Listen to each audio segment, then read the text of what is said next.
Yeah, my people, mko salama? How are you doing today? Again, we are here addressing safe motherhood with children, mtoto na mtoto. Remember, this is a series. Utufuate YouTube, utusubscribe, look at for us in social media, TikTok, Facebook, Moses Basket Initiative, and make sure you click that button as we continue with our series. Now remember, if unatufuata vizuri sana, tumetoka, mtoto ameshazaliwa sasa, and our baby is at home. So she's back to the husband's house. If we have not received yet the guardianship letter, the orders from the courts that we can be able to be the guardian to this child.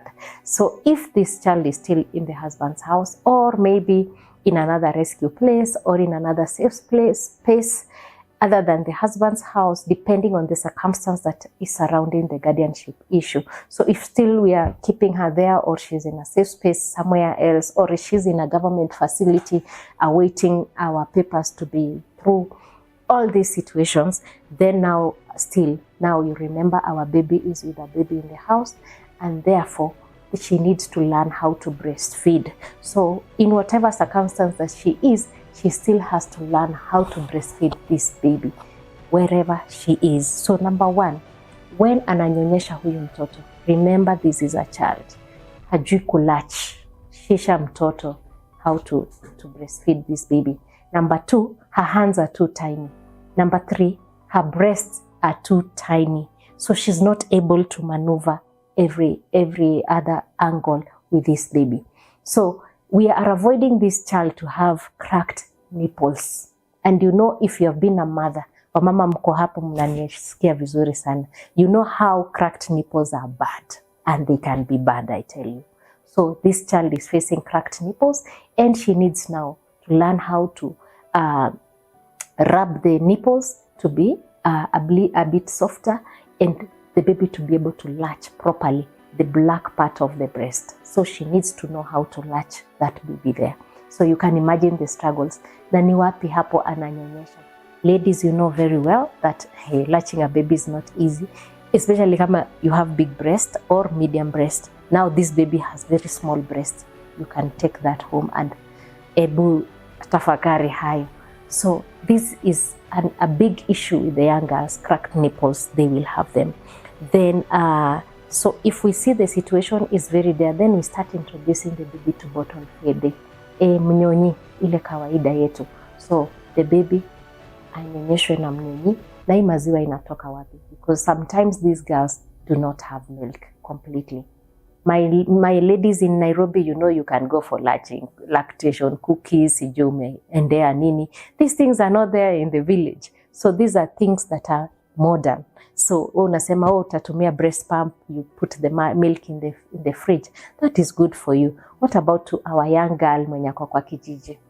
Hakuna fridge, hakuna lactation, hakuna breasting pumps. So hakuna kuweka maziwa anywhere. So it is a very difficult task that we are not able to do all these things. So baby's nutrition, ujue ni maziwa. We want her to breastfeed for 6 months. So that is why we congratulate our courts for giving us guardianship, because when the baby is here with us, we are able to show them process by process on how to breastfeed that baby, and that baby will be very, very much okay. So exclusive breastfeeding might be very tricky to these young girls, especially because they're not having good nutrition, they're not having good foods, they have no one to help them to face this breastfeeding issue. Sour breasts. Hey, wamama si mnajua sour breast, how bitter and how tough it can be. Those things are painful. So you can imagine our young girl here is facing sour breasts. So that means hatanyonyesha na atawacha huyo mtoto. What will happen? Atafura matiti. The milk will be so much uko. Ladies, you know how much it is painful to the back when you have milk and haitoki na uko na sour breast zimejaa maziwa. So that is another issue that we have with the young girls on breastfeeding. So never forget that this child, so trauma imeanza kuhit kwa sababu anasikia matiti imejaa na maziwa haitoki na ako na cracked nipples. When the baby opens the mouth, anasikia kama anaweza rusha huyo mtoto mbali sana. And now they start rejecting the baby. Akisikia mtoto analia, anatoka anaenda kutafuta manguo, kuanika manguo. akisikia mtoto analia, she's looking for something else. And the baby can cry for hours and hours, and she's not even in that space, just because she's very scared to breastfeed that baby, to hold that baby. Akiimagine mtoto anaenda kunyonya hiyo matiti, she gives up on that child. So what happens to the baby? The baby starts being malnourished, the baby starts being frustrated, the mother cries, the baby cries at the same time, simply because breastfeeding has become a problem. So wanatoa maziwa wapi? Watoto watakunywa maziwa ya ngamia kama kuna. If all is worse, hakuna ng'ombe huko. Maybe Narok kidogo we have cows, but Malindi we don't have cows. That is believed. So this baby will remain hivyo. Tutampatia maji na sukari to just keep them moving. Pole pole. A few herbs here and here. So huyo mtoto hata nyonya 6 months if they are still in the village. But if they're with us, we are able to provide that good environment where the child can breastfeed. Kijuanga maziwa iko kwa fridge. So usikuwa ukishout ukisema, oh, na mbona afanye hivi, mbona afanye hivi.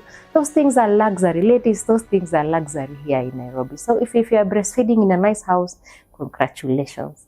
But for our young girls, let's keep them safe. Join us. If you know anyone hapo nje who is doing milk donation, breastfeeding milk donation, if you know anybody with that, we can have one in the community. That has been my dream, my people, so that we can have a milk bank somewhere around the village where children, if you have excess milk, we can freeze them and be taking them to the community for such young children. So thank you so much in this session. I'm hoping to see you. Subscribe to our YouTube channel and make sure you follow us to be able to understand how child marriage works and how it affects the children in these communities. Asanteni sana. See you. Love you guys. Bye bye.